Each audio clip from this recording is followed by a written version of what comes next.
Welcome to The Accident. This is a series of public service programs that gives you, the viewer, an opportunity to learn more about surviving a motor vehicle accident. Today's program is about catastrophic injuries, or the catastrophe. And what we want you to understand is that these kind of events are something that could happen to anybody you know, including a family member. Today's guests include a state representative, a former state representative who is knowledgeable about the catastrophic insurance system, and a caregiver who has provided care to people who have been in catastrophic accidents. Our guests are going to provide some information that will certainly be helpful for you in getting a better view of this. But first, let me talk a little bit about what a catastrophic situation is. A catastrophe is basically a calamity, an unhappy conclusion.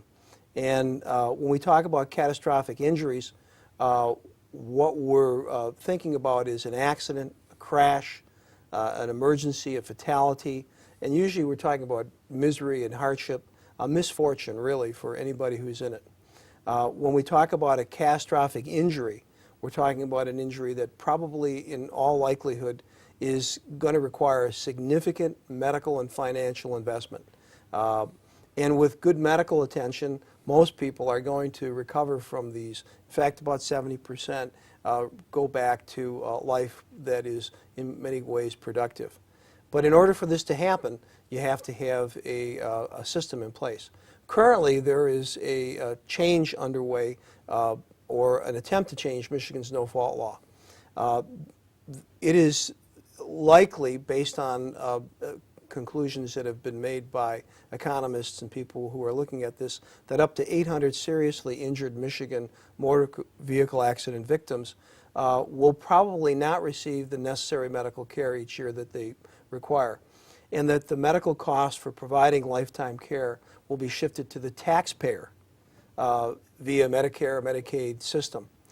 Michigan will lose about 2,500 to 5,000 jobs. Many of those are caregivers and people related in this area. And the important thing to keep up with this is that Michigan's auto insurance companies are likely to increase their profits by about $100 million. Now, this is an estimate based on studies that have taken place. And certainly there are pros and cons. You can look at either side of this, but this is one of the areas right now where people are experiencing some concerns.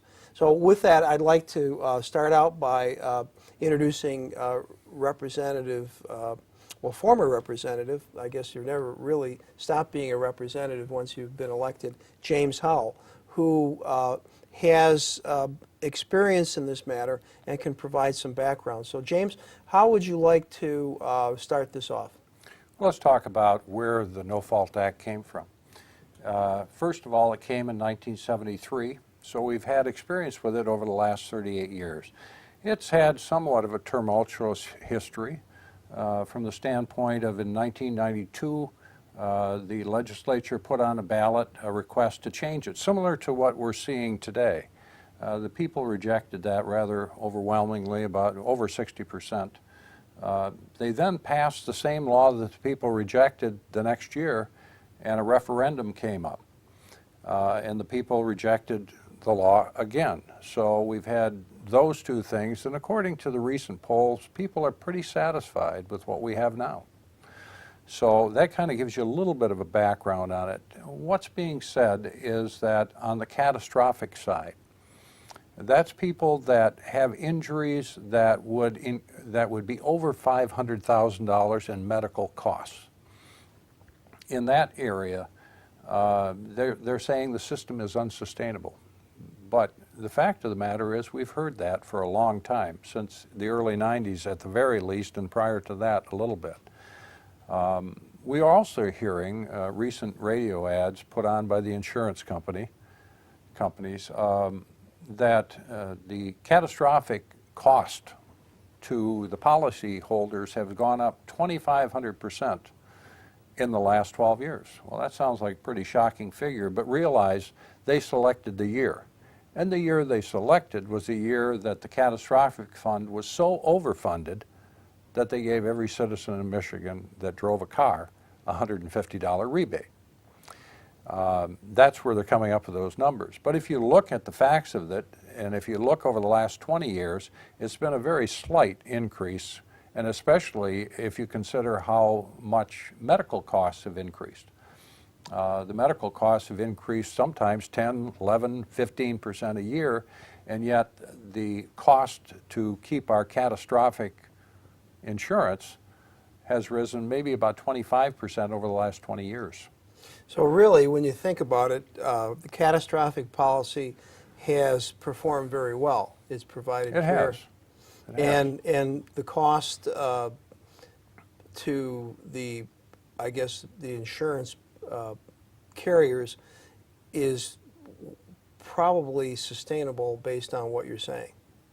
Well, it is sustainable, but remember that the fund is dependent on investments. So if the stock market goes down, the fund balance changes. Okay. So we have those periods of time. We've had ups, we've had downs, but overall, we've managed very well. Okay. And one of the concerns that you bring up, and I think I've heard from other people, is that there have been a number of attempts to change this policy in the past, and that in all of the past attempts, the public has overwhelmingly voted in support of keeping the catastrophic portion in place and operating. Yes, they have. I kind of like to explain to the public how I view this and all the changes. It isn't, they focus on they're giving you a choice. Well, let's talk a little bit about choice. In the bill is an appropriation. That's where they put some money in the bill to so-called implement it. Well, they put about $50,000 to implement the bill, but what that does is that prevents a referendum. In other words, the people don't get a vote on this. If the money wasn't in the bill, it would be subject to a referendum. So in one sense, they're saying we're giving you choice, but in the other sense, they're taking away your choice, your right of referendum that's protected by the Constitution. So would you say that that's a maneuver to try to take the public out of having a voice in this ultimately? Well, I think it is because simply stated, it came up once while I served. When we found out what it really was and what had happened, we never used it again. And it hasn't been used since 2000 to the present day, but during this particular legislative session, they seem to be falling back on it. It's been used at least 3 times, and this may be the 4th time they've done this. And anytime you get a controversial issue, what we're seeing is they're putting in some money in the bill to prevent a referendum. And I think that's just bad policy overall. Now, if a person is in a catastrophic accident today, they would have probably the best coverage in the country here in Michigan? They certainly would have the best coverage in the country. Michigan was a leader in no fault, and we've remained the leader throughout our history. A lot of the argument has to do with, well, no other state does this. Well, I don't find that to be a very good argument. Just because we're the best doesn't mean we need to dumb down to what the others are doing. When this law was initially passed back in 1973, there was provisions in it to make sure that the arguments about whether or not somebody needed care would be removed so that people would be able to go on and get their health care, whatever it was. And that was seen at the time, I believe, as being a big step. Are we going backward? Yes, we are. Because if they go through with this policy where they're setting different levels, right now the bill says 500,000 minimum. It goes to $1 million. You can buy coverage $1 million or $5 million. As it currently exists, that coverage isn't capped. In other words, you can receive as much as your injuries dictate. It's not unlimited from the standpoint that has to be related to your injuries. It has to be reasonable. It has to be necessary. But as far as how much could be spent, it doesn't have a cap on it. What they want to do is they want to cap it. Okay. Now, I guess there's a couple of things here that most people might find interesting. In a day and age where we live with the idea of transparency, this doesn't seem to be a very transparent effort to bring this forward to the public. Well, it certainly is blocking the public from having a say on it. There's no question about that. And we can hope that they're going to take this appropriation out. A lot of us have tried to put a spotlight on what that's all about. You can decide as a legislator this should be the policy, but remember the people are where you get your power from. I've even heard one person, one of the members of the legislature say, well, it's our right to do this. Well, the Constitution gives the rights to the people, not to the legislature. That's a very good point. There has been big active movements. Tea Party movement is one of those that have attempted to move away from government being responsible for individuals. In fact, I know that the big push has been self-responsibility, particularly in matters of health. It seems as if this law, as it is in place, does that, because people purchase a policy, they share in the risk with others, and the government is really not putting any money in it. Well, no, the government isn't. Yeah. This is funded by people that have car insurance policies. This isn't funded by the government. This is going to have some other policy implications besides what we're doing here. I kind of look at this as the insurance company's dream act. Unfortunately, it's a nightmare for the rest of us. And I'm really troubled by what is going on. I served as a Republican. Looking at this, I don't see any Republican principles in what's going on here. When you have a policy, if they knock the costs down on, like they're trying to put in fee schedules that are almost unsustainable for the hospitals and the doctors, they're trying to put in attendant care limitations which are going to be unsustainable for the families that are trying to care for these people. And what happens if you knock the system down in one area? It's like a game of whack-a-mole, where if you hit something over here, something else is going to pop up. And what's going to pop up? There's going to be a serious cost shift. And the cost shift is going to go to Medicaid, Medicare. Now, Medicaid, the state is responsible for. They get federal funding, but it's still responsible for it. There's going to be an increased number there. There's going to be an increased number on the Medicare, which is the federal system. And there's going to be an increased pressure on Blue Cross premiums because the hospitals and the doctors and our providers have to have a level of financing to be able to do this.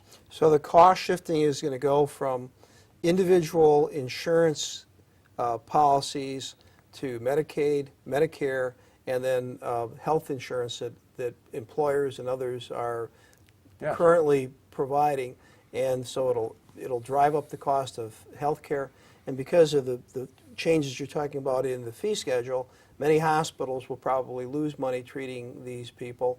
Many physicians probably won't see these people because their fees aren't going to be paid. And Well, there's certainly a fear of that. If you take a look at the bill and start from the beginning, the first paragraph in the bill immunizes or protects insurance companies and their agents from liability. In other words, if they make a mistake in writing the policy, you can't sue them. And now that we have different levels that they're proposing here, if your agent, for example, forgets that you selected $1 million or $5 million and puts in 500,000, you're stuck. If your agent forgets to put anything in, the bill says you get the minimum. So it's those kind of things that are troubling and why I'm saying this is kind of like their dream act. What they're trying to do is they're trying to tie this to the workers' compensation levels, which were put in place and there were different policy considerations. Workers' compensation is not paid by the individual. Workers' compensation is paid by the employer. So a third party is paying for these benefits. In the case of car insurance, we individually pay for that. Yeah, that seems to be a more fair system for everybody because everybody shares in the cost. I want to talk a little bit with William Snover, who's a registered nurse and has been a caregiver, because this is the other side of it. We talk about dollars, we talk about cents, we talk about policies, insurance premiums, profits, and all that stuff.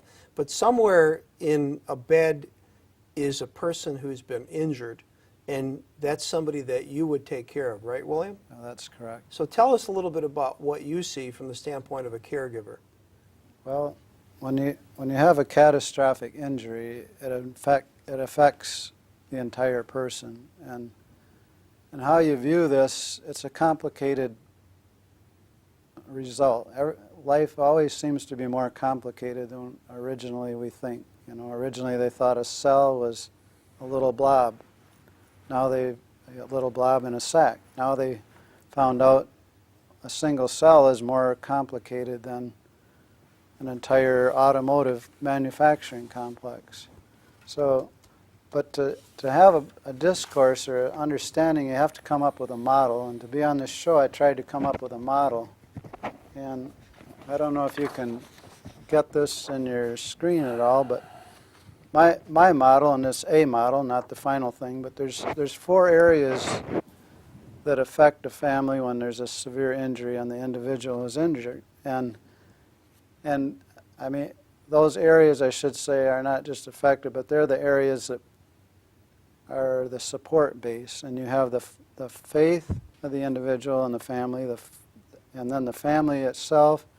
You have the finances and the physician. I just try to put faith, family, finances, and physician to kind of alliterate them or whatever so you could remember them. But to be more specific, you have a faith community, a family community, a finance community, and a medical community, and they all work together for the outcome of the patient. And so what is the goal of an injury?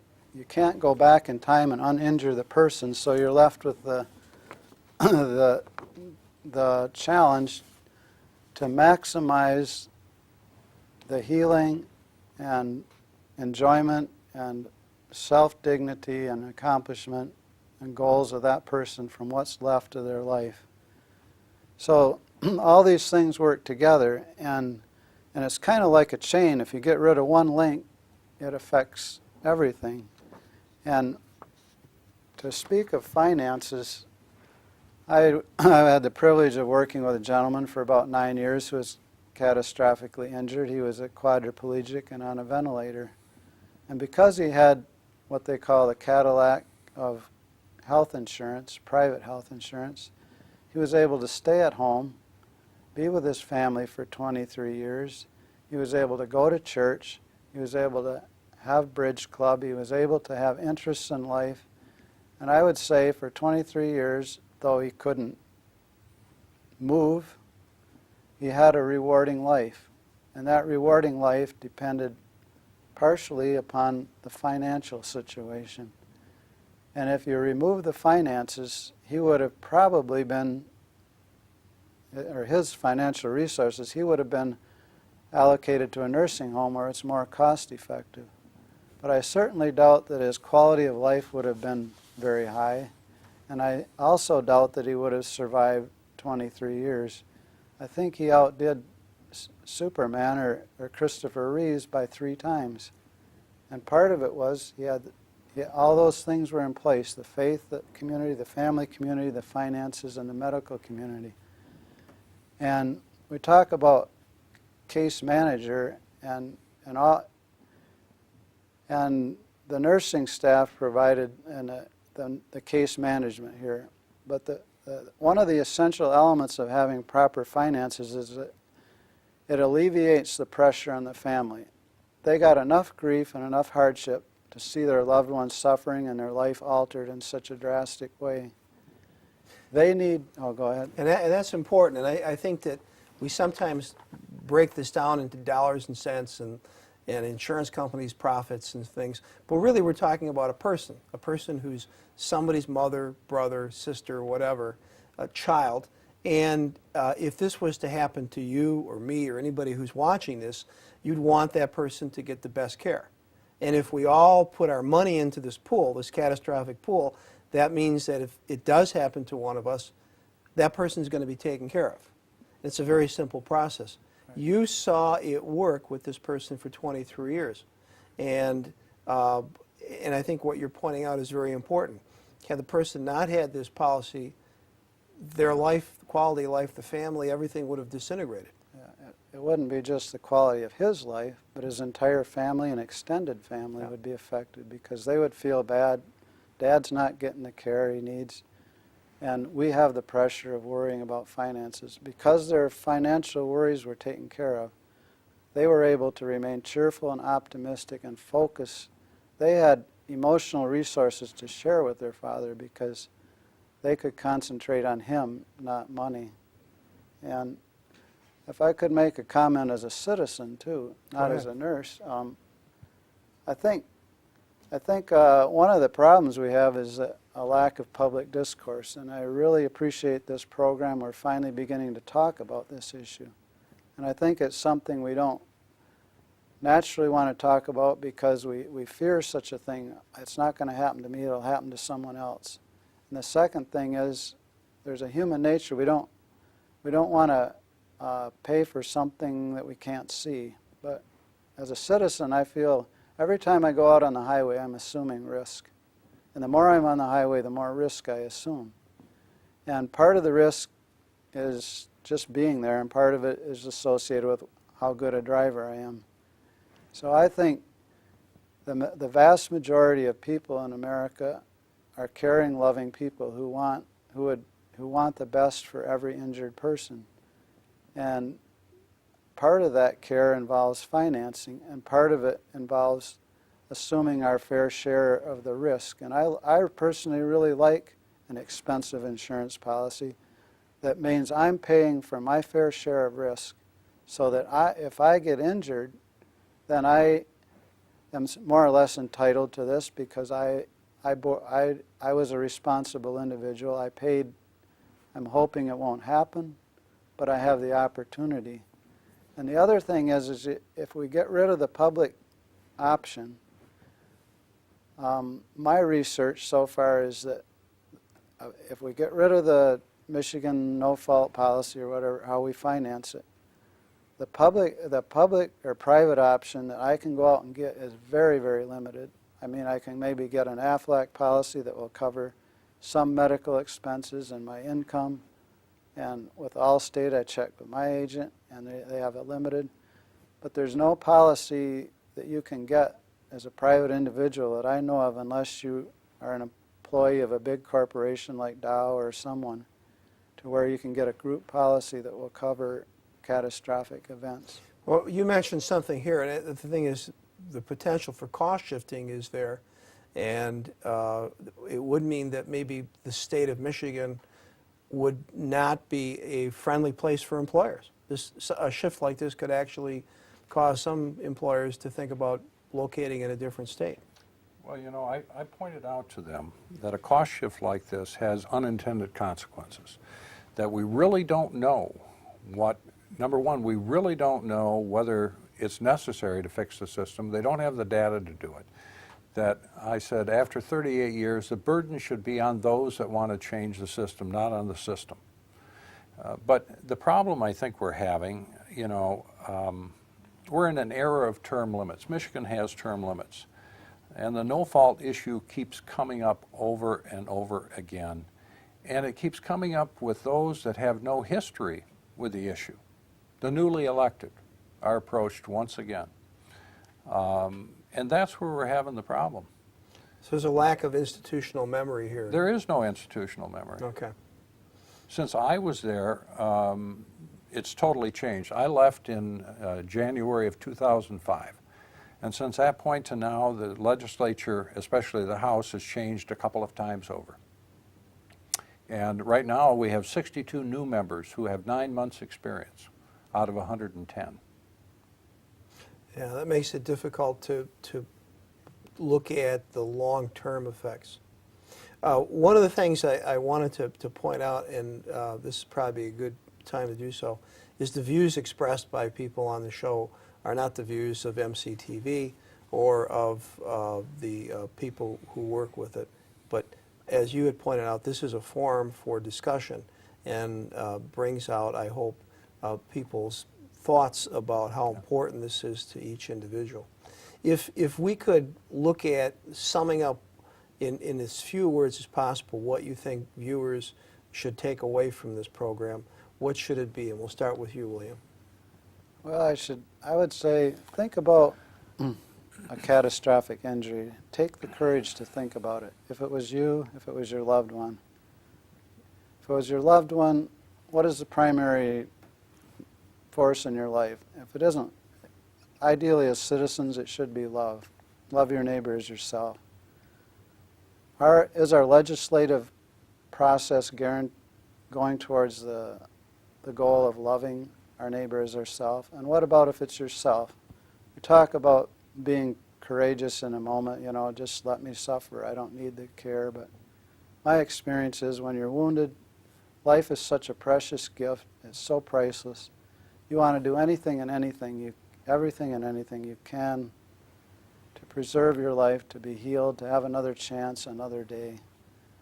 And I think Michigan's insurance policy is a good step in giving this ability to finance the ability to show this love in a practical way by caring for individuals and having that goal that you can maximize healing and maximize the outcome. And Okay. Jim, how would you want to wrap this up? What takeaway do you want to give? Well, I've had a lot of experience with the No Fault Act over a long, long career. But my most profound experience with the Act was when my son was catastrophically injured in 2005. Now, I can't fix that, but I can try to protect the Act, and that's why I'm speaking out against these changes that are coming by. I think people should examine the bill for themselves. I mean, it's online. You can look it up. It's House Bill 4936. And we have to remember, catastrophic injury is kind of like the lottery. Only actually your chances of having a catastrophic injury are much above your winning the lottery. Okay. And I don't think any of us want to win that prize. But if we do, we want something there that is going to protect us from going bankrupt and totally devastating our families. Good points. Well, this is one in a series of videos about the accident. We urge viewers to contact us if they are interested in obtaining copies of this. This is a public service with the intention of giving you the opportunity to learn about being a motor vehicle accident survivor. I want to thank my guests again, William Snover and Jim Howell, for joining us and sharing their views. And I thank you all for watching this program.